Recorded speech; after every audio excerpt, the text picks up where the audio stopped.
Há um momento que todo cristão já viveu e quase nenhum sabe nomear. Você abre a Bíblia, lê um capítulo inteiro, fecha o livro e percebe que não recebeu nada. As palavras passaram pelos seus olhos como água por uma peneira. Você foi fiel na disciplina religiosa. Marcou o versículo, talvez até grifou com um marca-texto amarelo. Mas quando alguém te pergunta o que Deus falou com você hoje, há um silêncio desconfortável antes da resposta. Um silêncio que você aprende a disfarçar com vocabulário espiritual. Foi edificante, me tocou muito, senti a presença de Deus. Mas no fundo você sabe, a Bíblia estava aberta e não havia voz. Isso não é falta de fé. Não é indicativo de que você está longe de Deus. É algo mais sutil e mais grave do que qualquer um desses dois diagnósticos. É um problema de postura interior, de quem você pensa que é o sujeito da história quando abre as Escrituras. E esse problema, silencioso, disfarçado por hábito religioso, está destruindo a vida espiritual de cristãos que vão à igreja, pagam o dízimo, servem no louvor e passam anos sem genuinamente ouvir a voz de Deus pela palavra. Antes de qualquer argumento, deixa eu fazer uma pergunta direta. Quando foi a última vez que a Bíblia te disse algo que você não queria ouvir e você ficou? Não estou perguntando se você leu uma passagem difícil. Estou perguntando se você ficou diante dela. Se você não mudou de assunto, não saltou para o comentário que suavizasse a tensão, não encontrou uma interpretação mais confortável. Estou perguntando se você ficou parado diante de uma palavra que incomodou, que expôs algo, que falou do seu orgulho, da sua frieza, da sua amargura acumulada, e deixou ela fazer o que precisava fazer. Essa é a marca de quem aprendeu a ouvir. Há um texto no livro de Neemias, no capítulo 8, que raramente é citado quando o assunto é leitura bíblica, e deveria ser o primeiro texto de toda a discussão sobre isso. O povo havia voltado do cativeiro babilônico. Gerações inteiras nasceram sem ouvir as Escrituras publicamente expostas. Havia uma fome espiritual coletiva que mal tinha nome, tão acostumada estava à ausência. Agora, reunidos numa praça diante da porta das águas, eles ficam de pé do amanhecer até o meio-dia, 6 horas, ouvindo Esdras ler e explicar o livro da lei. E o texto diz que o povo estava atento. O termo hebraico ali, kashab, é carregado de imagem. Não é atenção educada, do tipo que se mantém por dever social. É a postura do servo que está com o ouvido virado para a voz do Senhor. É o ouvido inclinado com expectativa, com urgência interna, com a consciência de que o que está sendo dito importa de verdade. E o que aconteceu depois dessa escuta? O povo chorou, não de emoção religiosa trabalhada para o momento. Choraram porque ouviram algo sobre Deus, que revelou algo sobre eles, e a distância entre os dois foi pesada demais para suportar em silêncio. Quando foi a última vez que a Bíblia te fez chorar, não de conforto, mas de clareza? Essa distinção é fundamental. Há um choro que vem quando a palavra confirma o que você já sentia, um alívio emocional disfarçado de experiência espiritual. Mas há outro choro, mais raro, mais limpo até na memória, que vem quando a palavra revela algo que você não sabia sobre si mesmo ou sobre Deus, e a revelação é grande demais para caber sem lágrimas. O primeiro te deixa como estava, apenas mais confortado. O segundo te transforma. O povo de Neemias chorou o segundo tipo. E Esdras e os levitas tiveram que dizer: não choreis. Não porque o choro fosse errado, era certo, era a resposta correta ao texto. Mas havia um tempo para lamentar, e havia um tempo para celebrar o que Deus estava fazendo. A escuta real produz resposta real, não performance, não emocionalismo, resposta. A maioria dos cristãos aprende a ler a Bíblia de um modo que parece correto, mas sistematicamente produz silêncio espiritual. Aprende a buscar versículos que confirmem o que já acredita. Aprende a usar a Escritura como combustível para projetos que já havia planejado independentemente de Deus. Aprende a ir ao Salmo 23 quando está ansioso, a Filipenses 4 quando precisa de paz, ao Sermão da Montanha quando quer sentir que está no caminho certo. A Bíblia se torna uma farmácia. Você entra já sabendo qual remédio buscar para o sintoma que você mesmo diagnosticou. O problema não é que esses textos não sejam verdadeiros ou não sejam ricos. O problema é a postura com que você chega, porque nesse modelo você chega antes de Deus. Você determina a pauta da conversa antes de abrir a boca dele. Você decide o que precisa, onde ele vai falar, quanto tempo vai ouvir. E Deus fica reduzido à função de responder ao que você já planejou precisar. Isso não é ouvir. Isso é confirmar. E há algo que Jesus disse que deveria nos parar aqui. Em João 5, ele está na presença dos homens mais instruídos nas Escrituras de toda a história de Israel, os fariseus e mestres da lei. Eles haviam memorizado passagens inteiras. Eles debatiam nuances textuais com uma profundidade que a maioria dos pastores modernos nunca alcançou. E Jesus olha para eles e diz: Vós examinais as Escrituras, porque julgais ter nelas a vida eterna, e são elas que testemunham de mim, mas não quereis vir a mim para que tenhais vida. Pense no peso desse texto. Eles conheciam a Escritura e não ouviram Deus nela. Como é possível?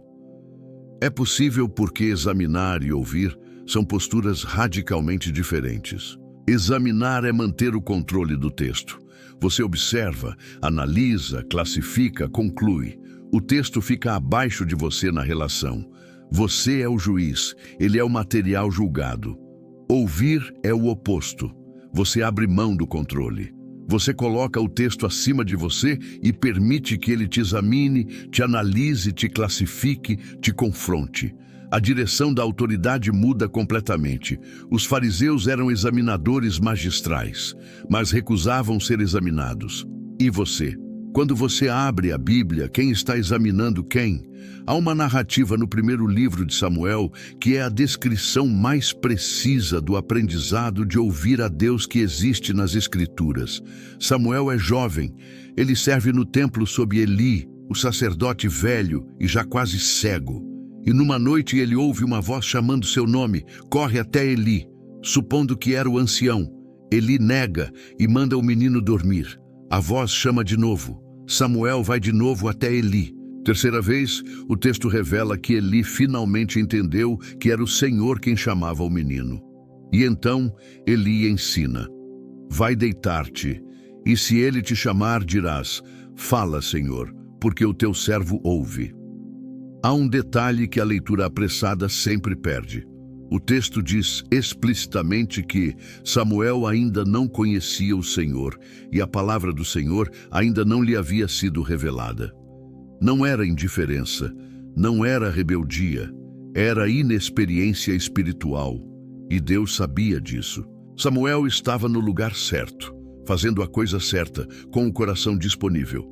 Mas o ouvido ainda não havia sido treinado a reconhecer como a voz de Deus soava.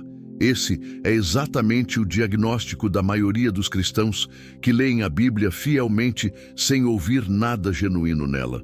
Não é que Deus esteja calado, é que o ouvido nunca foi ensinado a reconhecer como a voz dele soa quando vem pela Escritura. E essa educação do ouvido, esse treinamento espiritual, que não vem de método, mas de encontro, é o que esta mensagem inteira vai examinar. Quando foi a última vez que a Bíblia te disse algo que você não queria ouvir e você ficou? O problema que os fariseus tinham com as Escrituras não era desconhecimento, era controle. E isso é mais perigoso do que ignorância, porque pelo menos o ignorante sabe que precisa aprender. O homem que controla o texto nunca percebe que está surdo, porque está sempre ocupado demais falando para ouvir. Mas há uma figura no Novo Testamento que contrasta perfeitamente com os fariseus. E essa figura revela o que Deus está procurando quando olha para quem abre as Escrituras. Seu nome é Nicodemos. Ele aparece em João 3. E o que o torna diferente não é que ele sabia mais do que os outros fariseus. O que o torna diferente é que ele foi. Ele foi até Jesus à noite, provavelmente com medo, provavelmente com mais perguntas do que certezas, mas foi. E Jesus não o repreende pelo medo nem pela confusão. Jesus abre a conversa revelando uma coisa sobre o reino de Deus que não está explicitamente escrita em nenhum profeta que Nicodemos havia estudado. É preciso nascer de novo. Nicodemos não entendeu, mas fez a pergunta: como pode um homem nascer sendo velho? Isso pode parecer ingênuo, mas é exatamente o que ouvir parece quando começa. Uma pergunta honesta diante de algo que ultrapassa a categoria mental que você traz para o texto. O fariseu, que não foi até Jesus, já sabe a resposta antes de ouvir a pergunta. O fariseu que foi pergunta com honestidade. Há um versículo em Isaías 66:2 que é praticamente ignorado nas igrejas, mas que Deus apresenta como a definição exata do tipo de pessoa para quem ele olha. Mas para este olharei, para o pobre e contrito de espírito e que treme a minha palavra. 3 qualificadores. Pobre, não no sentido financeiro, mas no sentido de quem sabe que não tem nada por si mesmo, que chega vazio. Contrito de espírito, partido, não inteiro demais para se curvar, e que treme a palavra de Deus. Esse tremor não é medo neurótico, é o reconhecimento de que quando Deus fala, algo acontece, e você não sabe exatamente o que vai ser, mas sabe que vai ser real. É o tipo de respeito que você sente diante de algo que tem poder genuíno. Como alguém que está à beira de uma cachoeira, não fica ali discutindo se a água é fria. O volume e a força da água falam por si mesmos. Quando foi a última vez que a Bíblia te disse algo que você não queria ouvir e você ficou? A maioria dos cristãos não treme a palavra. Respeita a Bíblia como documento sagrado. Aprecia a Bíblia como literatura religiosa. Usa a Bíblia como manual de instrução espiritual. Mas tremer é diferente de respeitar da distância segura. Tremer significa que você se aproximou o suficiente para perceber que o texto tem poder de te mudar sem te pedir licença. E mesmo assim você ficou. Voltemos ao Samuel, depois que Eli o instruiu. Fala, Senhor, porque o teu servo ouve. O Senhor chamou de novo, e desta vez Samuel respondeu. E o que Deus disse a Samuel naquela noite não era confortável. Não era uma visão gloriosa de vitória. Era um julgamento sobre a casa de Eli, o homem que havia cuidado de Samuel desde criança, que havia sido seu mentor, que havia acabado de lhe ensinar como ouvir a Deus. O primeiro conteúdo da voz que Samuel aprendeu a reconhecer era uma palavra de julgamento sobre alguém que ele amava. E pela manhã, Eli chamou Samuel e perguntou o que Deus havia dito. O texto registra a atenção daquele momento com uma economia de palavras que nos leva para dentro da cena. Samuel teve medo de contar, mas Eli o pressionou, dizendo que Deus o castigaria se escondesse algo. E Samuel contou tudo, não ocultou nada. Isso é ouvir e depois obedecer. Receber a palavra difícil e agir com fidelidade ao que foi recebido. Mesmo quando custa relacionamento, mesmo quando expõe conflito, mesmo quando seria mais fácil suavizar ou omitir. O texto então diz: E o Senhor estava com Samuel, e não deixou cair por terra nenhuma de todas as suas palavras. Essa frase é um tesouro. Ela significa que tudo que Samuel recebia de Deus, ele transmitia com fidelidade. Nenhuma palavra foi desperdiçada, porque Samuel assegurou com mão frouxa por medo do custo. E esse é o critério real da escuta genuína. Não é o quanto você se emociona ao ler, mas o quanto você deixa que a palavra que ouviu complete seu trajeto até a obediência.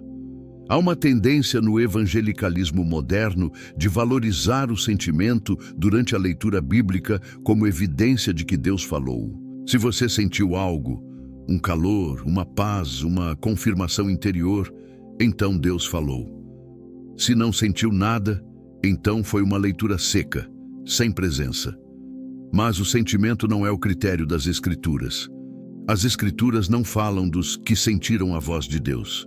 Falam dos que ouviram a voz de Deus e aguardaram. A confirmação da escuta está na guarda, na obediência prática ao que foi ouvido. E aqui é onde a maioria dos cristãos revela o estado real de sua escuta. Eles sentem muito e guardam pouco. Você pode se emocionar com um sermão e sair do culto exatamente igual a quem entrou. O critério não é a intensidade da experiência. O critério é a transformação. Tiago é direto ao ponto. Sede cumpridores da palavra, e não somente ouvintes, enganando-vos a vós mesmos. A palavra grega que Tiago usa para enganando, paralogizomai, significa literalmente fazer um cálculo falso.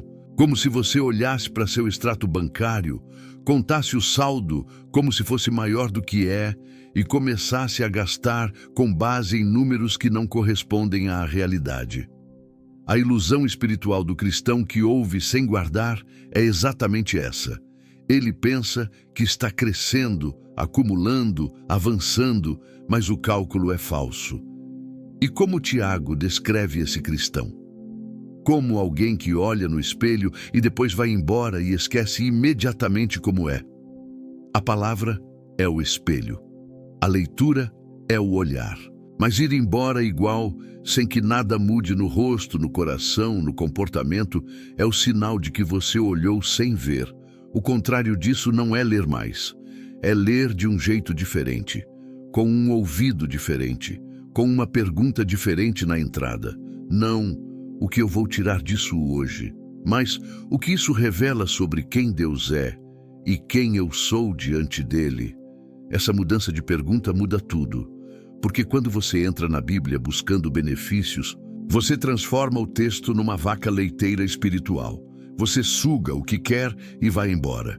Mas quando você entra buscando a face de Deus, buscando entender quem Ele é, pelo que Ele revela de si mesmo, o texto começa a ter autoridade sobre você, não você sobre o texto. E é nessa inversão que a voz de Deus começa a soar com clareza suficiente para mudar quem você é. A questão não é quanto tempo você dedica à Bíblia. A questão é para onde você está virado quando chega a ela. Para dentro de si mesmo em busca de confirmação, ou para Deus em busca de revelação. Essas são duas direções completamente opostas. E a direção determina o que você encontra. Quando foi a última vez que a Bíblia te disse algo que você não queria ouvir e você ficou? Há uma afirmação na carta aos Hebreus que, se levada a sério, deveria mudar para sempre a forma como você abre a Bíblia. Está no capítulo 4, versículo 12. Porque a palavra de Deus é viva e eficaz, e mais afiada do que qualquer espada de dois gumes, e penetra até a divisão da alma e do espírito, das juntas e das medulas, e é apta para discernir os pensamentos e as intenções do coração. Viva. Não foi viva. Não é uma descrição histórica de um texto que já teve vida no passado. O tempo verbal é presente. A palavra de Deus é, agora, enquanto você lê, enquanto você ouve, viva. Mas o que significa um texto ser vivo? Nenhum outro livro que você leu na vida tem essa característica. Dom Quixote é uma obra extraordinária, mas não é viva. Crime e Castigo pode te perturbar profundamente, mas não penetra até a divisão da alma e do espírito. Não há comparação possível entre a Escritura e qualquer outro texto humano.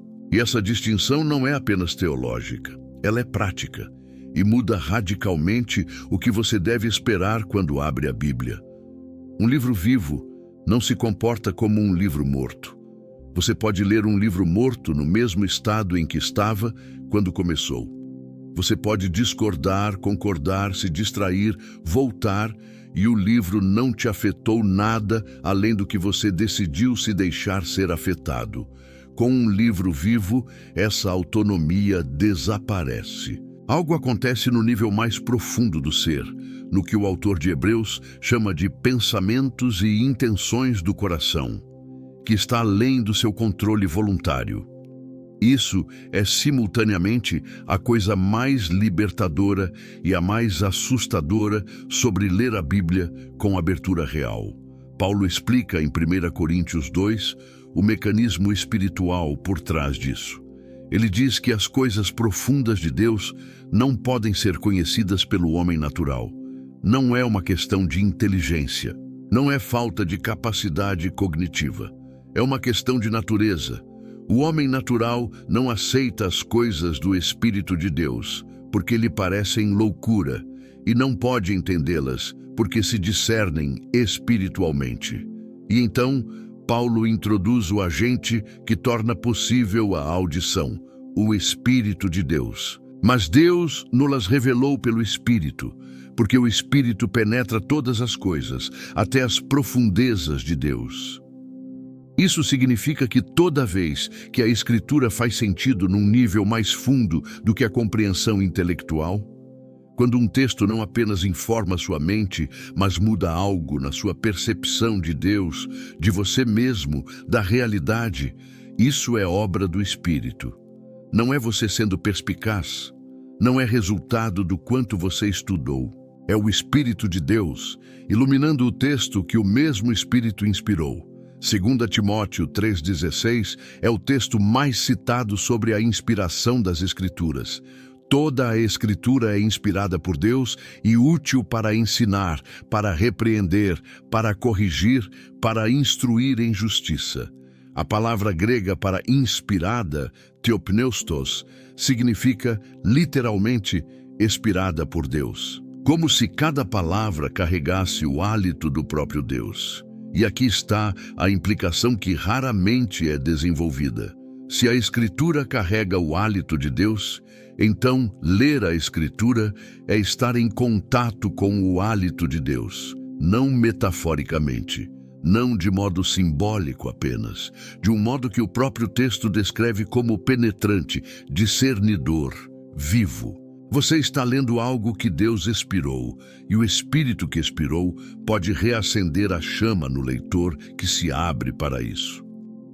O profeta Ezequiel teve uma experiência que é uma das mais poderosas imagens desse princípio. Em Ezequiel 3, Deus lhe traz um rolo, o equivalente antigo de um livro, escrito por dentro e por fora com lamentos, gemidos e ais. E Deus diz: come esse rolo. Não leia, come. E o texto diz que Ezequiel comeu, e estava em sua boca como mel, muito doce. Comer é a mais íntima forma de receber algo externo. Quando você come, aquilo que era de fora torna-se parte de você. Não permanece externo, analisado do lado de fora. É incorporado, literalmente se torna parte do seu corpo. E Deus usou essa imagem para descrever como o profeta devia receber a palavra antes de a transmitir. Jeremias usa a mesma imagem em palavras próprias. Em Jeremias 15:16, as tuas palavras foram achadas por mim e as comi, e as tuas palavras foram o gozo e a alegria do meu coração. Comer a palavra não é uma metáfora de entusiasmo superficial. É a descrição de uma relação com o texto que vai além da leitura. É ingestão espiritual. Deixar que o que está escrito entre de tal forma em você que você não consegue mais separar o que é você e o que é a palavra. Quando você ouve Deus de verdade pela Escritura, essa fusão acontece gradualmente. O que o texto diz começa a ser o que você pensa. O que o texto revela sobre Deus começa a ser o que você espera de Deus. O que o texto declara sobre a sua identidade em Cristo começa a ser mais real do que o medo diz sobre você às 3 da manhã. Quando foi a última vez que a Bíblia te disse algo que você não queria ouvir e você ficou? O Salmo 1 descreve o homem bem-aventurado com uma palavra hebraica que não tem tradução exata em português. Hagar. normalmente traduzida como meditar, mas a imagem original é mais física, mais animal até. Hagá é o som que o animal ruminante faz quando mastiga o alimento que já mastigou. Ele traz de volta, mastiga de novo, extrai mais nutrição. O leão também faz hagá quando ruge sobre sua presa. O pombo quando gorjeia. Hagá tem a ver com um som que nasce de algo que foi completamente recebido, completamente interiorizado. O homem do Salmo 1 medita, faz haga na lei do Senhor de dia e de noite. Não lê de manhã e esquece à noite.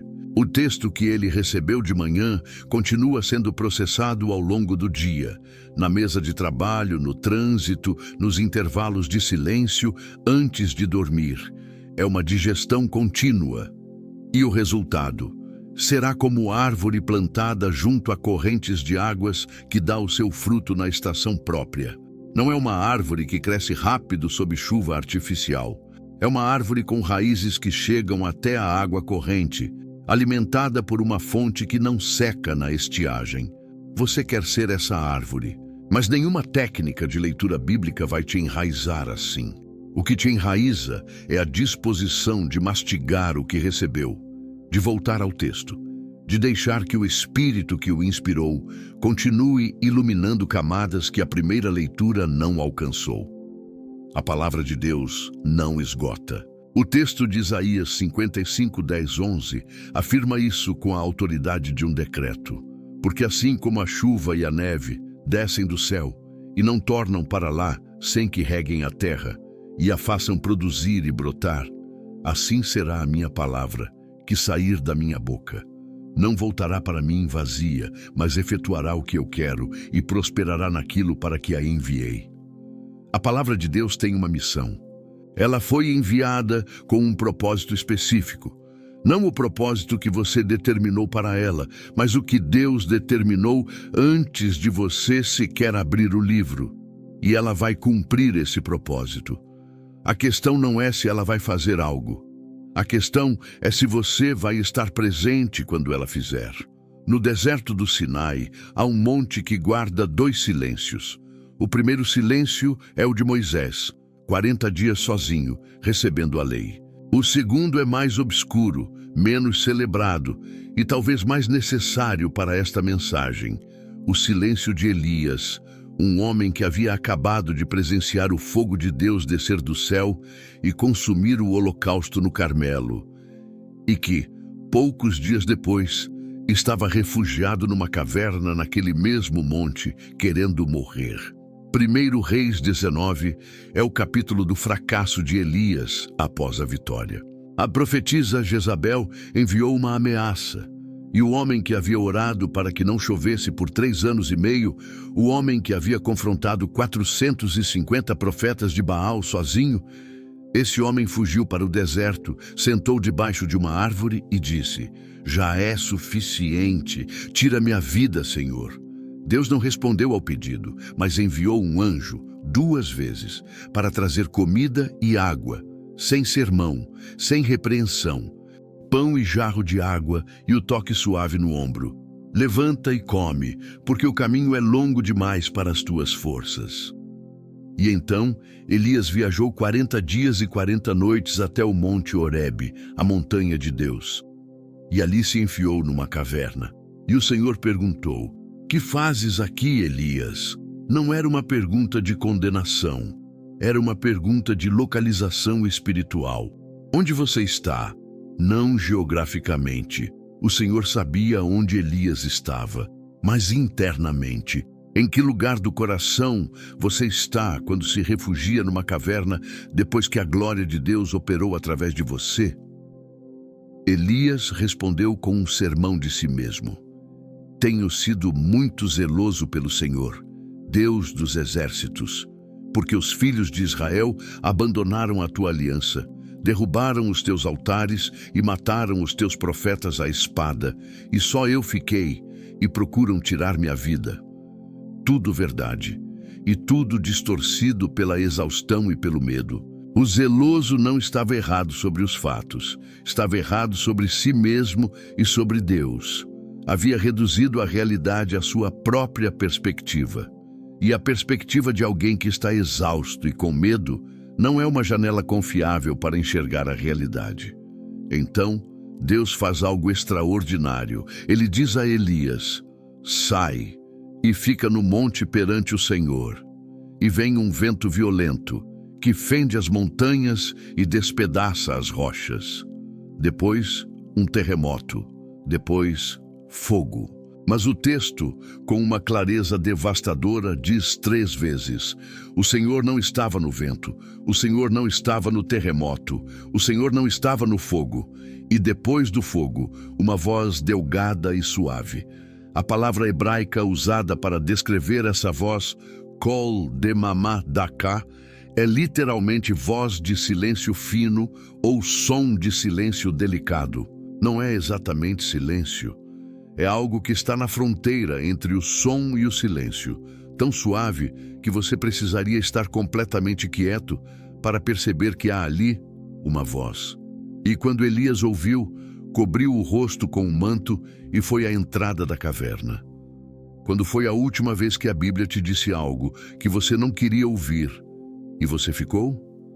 Essa passagem revela algo sobre como Deus fala, que contradiz a maioria das expectativas espirituais modernas. A expectativa é que Deus fale no espetacular, no terremoto, no fogo, no vento que racha as rochas. Que a voz de Deus seja, por definição, impossível de ignorar. Que quando Ele fala, não haja dúvida. Mas Elias descobriu o contrário. E você já sabe isso intuitivamente, se parar para pensar. Os maiores movimentos de Deus na sua alma não vieram de espetáculos emocionais. Vieram de uma palavra quieta, que ficou com você por dias, que voltava quando você menos esperava, que não saía da sua cabeça com nenhuma distração. Isso revela por que tantos cristãos não ouvem Deus pela Bíblia. Não é porque Deus está mudo. É porque o ambiente interno em que eles leem está barulhento demais para o som de silêncio delicado. Você abre a Bíblia depois de 40 minutos de redes sociais. Você tenta meditar no texto com notificações vibrando no celular ao lado. Você ora com metade da mente, já calculando o que precisa fazer nas próximas 2 horas. Não é que Deus não esteja falando. É que o volume interno da sua vida cotidiana está tão alto que a voz delgada é engolida pelo barulho antes de chegar ao ouvido espiritual. Elias precisou ir ao monte, precisou da caverna, precisou do silêncio físico antes que o silêncio espiritual fosse possível. E só depois do vento, do terremoto e do fogo passarem sem que Deus estivesse neles, é que o silêncio fino chegou. Há um contraste que aparece no Evangelho de Lucas que ilumina isso de um outro ângulo. Jesus estava na casa de Marta e Maria em Betânia, e Marta estava ocupada. O texto grego usa a palavra perispao, que significa puxada em múltiplas direções ao mesmo tempo. Ela estava servindo, preparando, administrando coisas boas. Coisas necessárias para que os hóspedes fossem bem recebidos, mas estava tão puxada que ficou com raiva da irmã. Maria, por sua vez, havia se sentado aos pés de Jesus e estava ouvindo a sua palavra. E quando Marta reclamou, Jesus respondeu com uma das frases mais surpreendentes que jamais disse: Marta, Marta, estás ansiosa e preocupada com muitas coisas, mas uma só é necessária. E Maria escolheu a boa parte, a qual não lhe será tirada. A boa parte. Como se houvesse no meio de todas as coisas boas que Marta estava fazendo, uma parte que era simplesmente melhor. Não por ser mais espiritual em aparência, mas por ser mais essencial na substância. Ficar, ouvir, permanecer a voz. Marta representa exatamente a postura de leitura bíblica que a maioria dos cristãos desenvolveu, a postura da serviçal eficiente. Você cumpre a tarefa, lê o capítulo do plano, marca o versículo, fecha o livro e vai para as obrigações do dia. Você serviu a Deus com sua presença, mas não ficou sentado a vós. Maria ouviu. E isso não tem a ver com duração da leitura. Tem a ver com postura. Você pode ler 5 versículos com a postura de Maria, sentado, ouvindo, disponível para ser interrompido pela voz. Ou pode ler 5 capítulos com a postura de Marta, correndo, cumprindo, servindo sem esperar receber. A diferença entre as duas posturas não é de disciplina, é de fé. Porque sentar à voz de alguém é declarar que você acredita que essa pessoa tem algo a te dizer que você precisa ouvir. Ficar com o livro aberto sem pressa é um ato de fé de que a voz de Deus vai chegar. E quando chegar, vai ser suficientemente importante para justificar a espera. Quando foi a última vez que você esperou na Bíblia aberta, sem agenda, sem relógio, sem a tarefa de terminar o capítulo? A teologia precisa aterrissar. E ela vai aterrissar agora. Não em princípios abstratos, mas nas situações reais, onde a maioria dos cristãos deveria estar ouvindo Deus e está ouvindo outra coisa. Pense no casamento. Há um padrão recorrente nas crises conjugais de cristãos que conheço de perto. O marido ou a esposa chega ao limite de um relacionamento que foi se deteriorando por anos.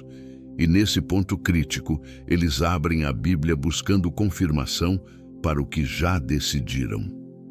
Já decidiram que a situação é insuportável, que a outra pessoa não vai mudar, que Deus entende.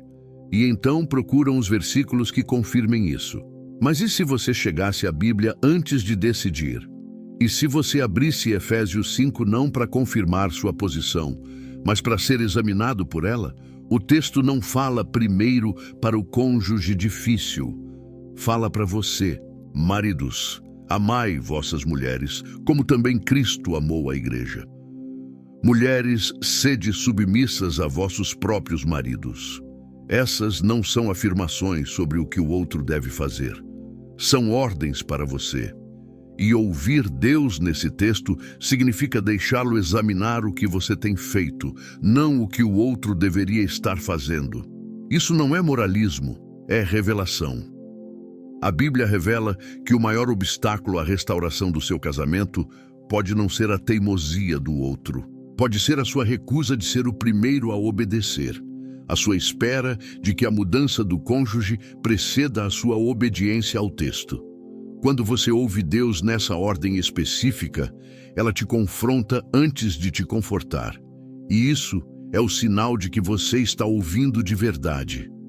Pense no dinheiro. A maioria dos cristãos tem uma relação com as finanças que é completamente independente de qualquer coisa que a Bíblia diz sobre o assunto, exceto nos momentos em que precisam de milagre financeiro, quando então citam Malaquias 3 ou Filipenses 4:19 com fervura.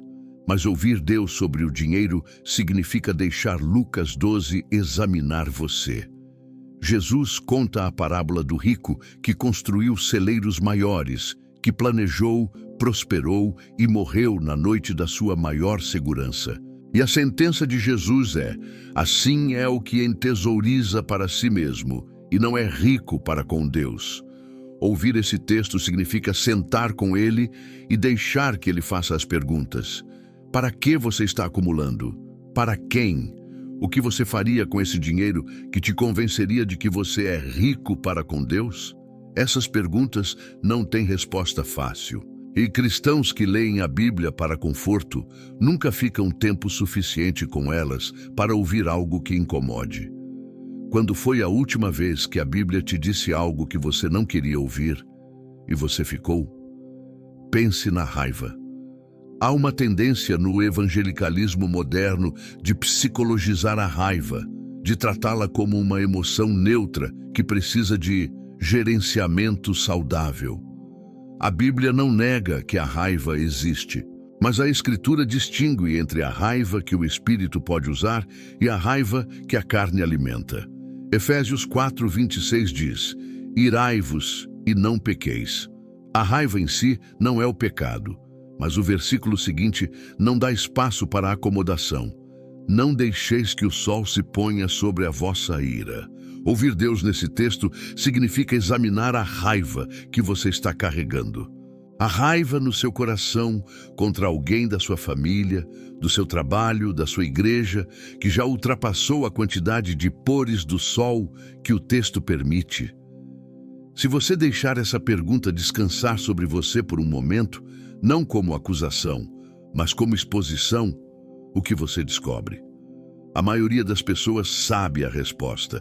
Sabe quem está no coração há dias, meses, às vezes anos, e a Bíblia não te pede para fingir que não está.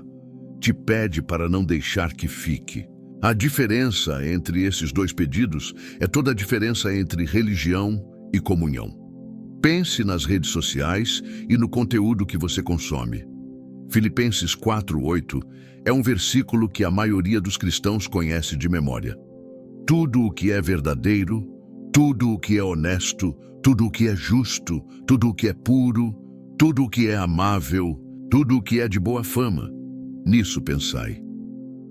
Ouvir Deus nesse versículo significa deixá-lo passar como uma peneira sobre o que você coloca no centro da sua atenção ao longo do dia. O que você assiste, o que você lê, o que você consome antes de dormir e logo ao acordar. Não é uma questão de moralismo sobre conteúdo específico, é uma questão de quem está formando a sua mente. Porque a mente, que é formada por horas de consumo digital e depois passa 15 minutos na Bíblia, não é uma mente preparada para ouvir a voz delgada do Espírito no texto. O ruído interno é alto demais. Ouvir Deus pela Bíblia tem consequências concretas sobre o que você escolhe colocar na mente, não como regra externa, mas como resultado natural de valorizar a voz que você está aprendendo a ouvir. Pense no orgulho espiritual. Há uma forma de orgulho que é específica de cristãos comprometidos e é a mais difícil de enxergar. O orgulho de quem lê a Bíblia com frequência e usa isso como medida de superioridade espiritual. Você compara sua disciplina com a falta de disciplina dos outros. Você julga o cristão que não tem devocional diário. Você constrói uma identidade espiritual sobre a prática da leitura. E essa identidade se torna um obstáculo à escuta real, porque você está tão ocupado sendo o tipo de pessoa que lê a Bíblia que não tem espaço para ser o tipo de pessoa que é transformado por ela. Romanos 12:3 diz: Não penseis de vós mesmos mais do que convém, antes pensai com moderação. Ouvir Deus nesse texto significa não apenas concordar com a instrução, significa sentar com ela e deixar que ela exponha onde você pensa de si mesmo mais do que convém, na sua autoavaliação espiritual, na forma como você mede sua maturidade em Cristo comparada à dos outros, na posição que você reserva para si mesmo nos relacionamentos e nas conversas. Nenhuma dessas aplicações é confortável. E é exatamente por isso que elas são o sinal de que você está ouvindo. Porque a palavra de Deus não foi enviada para te confirmar, foi enviada para te transformar. E transformação começa com exposição, com a luz do texto iluminando o que estava no escuro, não o que já estava bem iluminado. Quando foi a última vez que a Bíblia te disse algo sobre você mesmo que você ainda não sabia? A pergunta que precisa ser feita agora não é como eu deveria ler, mas o que precisa mudar antes de eu abrir a Bíblia amanhã de manhã? Porque o obstáculo não está no texto, está na postura que você traz para o texto. E mudar postura não é uma decisão técnica, é uma decisão espiritual que começa com honestidade diante de Deus sobre onde você realmente está. Confissão. Essa é a primeira coisa. Não no sentido litúrgico, mas no sentido literal. Confessio significa concordar com o que é verdadeiro. Concordar com Deus sobre o estado real da sua relação com a Escritura. Se você passou meses ou anos lendo a Bíblia sem genuinamente ouvir a voz de Deus nela, isso precisa ser nomeado, não como condenação, Não há condenação para os que estão em Cristo Jesus, mas como ponto de partida honesto para algo diferente. Davi, no Salmo 139, termina um dos mais belos textos de toda a Escritura com uma petição que é, na verdade, uma inversão de controle. Sonda-me, ó Deus, e conhece o meu coração. Prova-me e conhece os meus pensamentos, e vê se há em mim algum caminho mau, e guia-me pelo caminho eterno. Davi não pede que Deus confirme que tudo está bem, pede que Deus examine e exponha, e depois guie. Essa oração deveria ser a oração com que você abre a Bíblia. Não fala comigo, Senhor, como o pedido que você determinou, mas sonda-me. Autoriza a palavra a ir onde você não necessariamente planejou que ela fosse. É uma rendição de controle antes mesmo de começar a ler. A outra oração no Salmo 119, 18, que é de uma simplicidade desconcertante. Abre os meus olhos para que eu contemple as maravilhas da tua lei. Apenas isso. Uma petição de que os olhos espirituais sejam abertos antes da leitura. Não dá-me revelação como demanda ansiosa, mas abre os meus olhos, reconhecendo que os olhos naturais não são suficientes para ver o que o texto contém. Quando você faz essa oração antes de abrir a Bíblia, com honestidade, não como ritual, você está fazendo algo profundamente diferente do que fazer a leitura diária por disciplina. Você está declarando dependência espiritual antes de começar. Você está dizendo, eu não tenho por mim mesmo a capacidade de ouvir o que tu queres me dizer. Abre o que está fechado em mim. E Deus responde a essa oração. Não sempre da forma dramática que esperamos. Às vezes com uma frase que você havia lido 100 vezes e hoje finalmente pesa de um modo diferente. Às vezes com uma pergunta que o texto levanta e que não sai da sua mente ao longo do dia. Às vezes com um desconforto que você preferia não ter, e que é exatamente o desconforto certo. Quando foi a última vez que a Bíblia te disse algo que você não queria ouvir e você ficou? A segunda coisa prática: sente-se com um texto, não com um plano de leitura anual, não com um livro inteiro, não com uma passagem que você vai usar na reunião de célula de quarta-feira. Sente-se com um texto que você não escolheu por conveniência. Peça ao Espírito que te leve aonde Ele quer que você esteja, e então fique. O profeta Abacuque fez isso de uma forma que o texto registra com uma imagem que persiste. No capítulo 2, Abacuque havia feito ao Senhor as perguntas mais corajosas do Antigo Testamento. Por que Deus permitia que o mal prevalecesse? Porque os ímpios prosperavam enquanto os justos sofriam. E agora ele diz, colocar-me-ei no meu posto de guarda, e estarei de sentinela no baluarte, e vigiarei para ver o que o Senhor me dirá, e o que hei de responder acerca da minha queixa. Um posto de guarda. Uma sentinela que fica em seu posto, não porque há algo visível no horizonte, mas porque é o posto. E de lá a visão é possível. Abacuque não foi fazer outras coisas enquanto esperava a resposta de Deus. Foi para o lugar de onde a resposta poderia ser vista. E esperou. Quando você senta com um texto bíblico, um salmo, uma parábola, um capítulo de uma carta apostólica, e fica ali sem agenda, sem pressa de concluir e passar para o próximo, você está indo para o posto de guarda. E o Senhor ainda fala a quem está de sentinela. A terceira coisa, faça a pergunta certa ao texto. Não, o que isso significa para a minha situação? Essa pergunta centraliza você. Mas, o que isso revela sobre quem Deus é? Essa pergunta centraliza Deus. E quando você descobre quem Deus é num texto específico, a aplicação para a sua situação emerge com uma autoridade que nenhuma leitura centrada em você jamais vai produzir. Tomemos o Salmo 46. Deus é o nosso refúgio e força, socorro bem presente nas tribulações. Se você lê esse versículo perguntando o que isso significa para mim, você pode parar em Deus é meu refúgio e usar isso como conforto emocional. Mas se você pergunta o que isso revela sobre quem Deus é, você começa a examinar o que significa que Deus seja socorro bem presente. No hebraico, nimtza meod, literalmente muito encontrado, no sentido de alguém que não está difícil de achar quando a tribulação chega.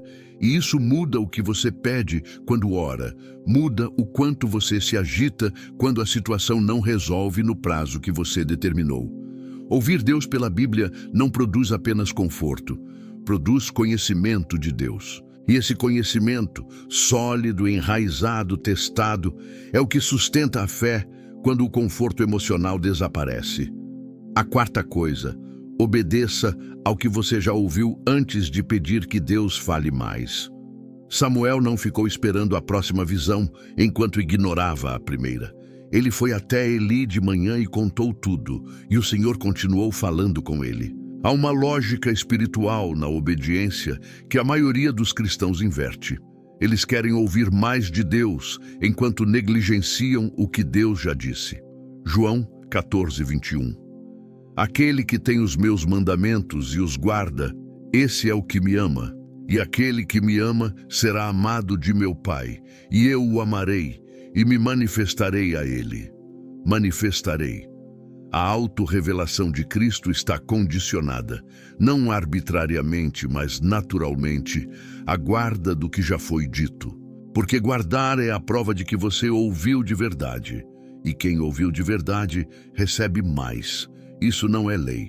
É a lógica de qualquer relação real. Você confia mais segredos a quem demonstra que sabe guardar o que recebe. Deus não é diferente. Ele manifesta mais de si mesmo a quem prova, pela obediência que o que já recebeu foi tratado com fidelidade. O caminho de volta começa com confissão. Continua com uma postura nova diante de um texto específico. Sustenta-se com a pergunta certa, não o que eu quero, mas quem és tu? E avança na medida em que o que você ouviu encontra obediência concreta na vida que você vive quando o livro está fechado. Há uma cena no Evangelho de João, no capítulo 6, que acontece depois de um dos discursos mais difíceis que Jesus jamais proferiu. Ele havia falado de comer a sua carne e beber o seu sangue. Havia declarado que ninguém poderia chegar a ele se o Pai não o atraísse. Havia afirmado que o Espírito vivifica e que a carne nada aproveita. E o texto registra que muitos dos seus discípulos disseram: "Dura é esta palavra, quem a pode ouvir?" E foram embora. Então, Jesus se voltou para os 12 e perguntou: "Quereis vós também retirar-vos?" E Simão Pedro respondeu com uma frase que é, ao mesmo tempo, confissão de fé e confissão de dependência: "Senhor, para quem iremos nós? Tu tens as palavras da vida eterna." Pedro não disse: "Entendemos tudo." Não disse: "Concordamos com cada parte do que disseste." Disse: "Para onde eu iria? Onde há outra voz que tenha o que a tua voz tem? Onde há outra fonte de vida que eu pudesse acessar se me afastasse desta?" Essa é a postura de quem aprendeu a ouvir. Não a certeza de que entende tudo. A convicção de que não há alternativa à voz de Deus, porque todas as outras vozes, por mais eloquentes que sejam, não têm as palavras da vida eterna. Quando foi a última vez que a Bíblia te disse algo que você não queria ouvir e você ficou? Se você ficou diante de algo difícil, foi porque no fundo do seu espírito você sabia que a voz era real. Você pode ter ficado desconfortável, confuso, até com raiva, mas ficou. E ficar é o ato de fé mais simples e mais profundo que existe na lida com a Escritura. Porque ficar não é concordar imediatamente, não é entender tudo na hora. Ficar é reconhecer que a autoridade do texto é maior do que a autoridade do seu desconforto. E que a voz que fala ali merece a permanência mesmo quando o conteúdo é difícil de receber. Há um personagem no livro de Jó que raramente é estudado com profundidade, mas que é, em silêncio, a figura mais teologicamente honesta de toda a narrativa. É o próprio Jó, Não o Jó que se defende, não o Jó que recita teologia em forma de argumento, mas o Jó que, depois de todos os discursos, depois de toda a controvérsia com os amigos, depois de exigir a audiência com Deus que tanto reclamou, quando Deus finalmente fala do meio do redemoinho, não diz nada que responda à pergunta de Jó. Deus não explica o sofrimento, não justifica os eventos, não valida nem condena os argumentos de Jó. Simplesmente faz perguntas. Onde estavas tu quando lancei os fundamentos da terra? Quem fechou o mar com portas? Conheces as leis do céu? Comandas a terra? E Jó responde no capítulo 40. Eis que sou vil, que te responderei? Porei a mão sobre a minha boca. E depois, no capítulo 42, com uma frase que é o destino de todo cristão que aprende a ouvir de verdade. Eu te conhecia só de ouvir, mas agora te veem os meus olhos. Isso é o que acontece com quem aprende a ouvir a Deus pela Escritura. Não mais informação religiosa acumulada, não mais versículos que confirmam o que já acreditava, mas visão. Jó não recebeu explicação, recebeu revelação. E a revelação foi suficiente para que ele parasse de exigir respostas e começasse a adorar. Suficiente para que o silêncio que o havia atormentado por capítulos inteiros se tornasse, na presença de Deus, suportável. Mais do que suportável, transformador. Quando você ouve Deus de verdade pela palavra, há um ponto em que as perguntas não somem, mas perdem a urgência, não porque foram respondidas, mas porque a presença que as envolve é maior do que o peso delas. Jó precisava de resposta antes do encontro. Depois do encontro, precisava apenas de Deus. Quando foi a última vez que a Bíblia te disse algo que você não queria ouvir e você ficou? Agora ouça, Deus está falando. Ele não parou. A palavra que ele expirou antes de qualquer criação ainda carrega o sopro do Criador. E esse sopro está disponível para você, não porque você é consistente o suficiente na leitura, não porque você tem a postura certa, não porque você entende tudo. Está disponível porque ele é fiel, e a palavra que ele enviou não voltará vazia. O que muda não é a palavra. O que muda é você. O Salmo 119:18 é a oração correta para este momento. Abre os meus olhos, para que eu contemple as maravilhas da tua lei. Uma petição de alguém que reconhece que os olhos naturais não são suficientes e pede que o Espírito que inspirou o texto agora ilumine o leitor. Faça essa oração amanhã de manhã antes de abrir a Bíblia. Não como ritual, não como fórmula, mas como confissão real. Meus olhos estão fechados para o que está aqui. Abre-os. E então abra a Escritura com a disposição de ser examinado antes de examinar, de ser falado antes de concluir, de ser transformado antes de ser confortado. Porque o tipo de encontro que Samuel teve na noite em que Eli o ensinou a responder, "Fala, Senhor, porque o teu servo ouve", não é uma experiência reservada para profetas. É uma postura disponível para qualquer filho que se aproxime da palavra com o ouvido virado na direção certa, com o coração aberto, como o de Nicodemos que foi à noite sem saber exatamente o que buscava, com a humildade de Abacuque que foi para o posto de guarda e esperou, com a persistência de Maria que ficou sentada à voz quando havia outras coisas a fazer. O Senhor ainda chama pelo nome. Ainda fala no silêncio depois do vento, do terremoto e do fogo. Ainda faz a mesma pergunta que fez a Elias na entrada da caverna, a Jó no meio do redemoinho, a Nicodemos na conversa noturna, a Pedro à beira do mar de Tiberíades. O que você vai fazer com o que acabou de ouvir? Essa é a pergunta final. Não a resposta religiosa, não a resposta ensaiada, a resposta verdadeira. Ouvir Deus pela Bíblia não termina no momento da leitura.